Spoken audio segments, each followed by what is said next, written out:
So hey guys, আসসালামু আলাইকুম। আজকে কিন্তু আমরা এসেছি মাশরাফির বাড়ি দেখার জন্য এবং এনার বাড়িটা কিন্তু পুরো ছাই করে দিয়েছে। না মানে ছাই করেনি, ছাই করতে পারেনি, এমনিতে এটা রয়েছে ভালো।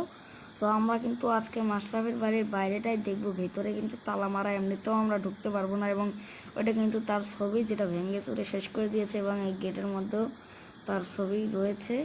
আমার এই বাসাটা দেখে অনেক কষ্ট লাগতেছে গাইজ, এত সুন্দর একটা বাংলোর মতো বাসা, যেটা পুরাইছে কিনা। সো এটা কিন্তু নড়াইলের মধ্যেই রয়েছে অবস্থিত, যেটা আমরা নামাজ পড়তে গেছিলাম শুক্রবার। সো এখান থেকেই দেখেছি, যেটাতে গেটের মধ্যে রয়েছে তার হাঁ করা ছবি, আর এটা হচ্ছে মাশরাফির ছবি। এটা দেখে আমার অনেক কষ্ট লাগতেছিল।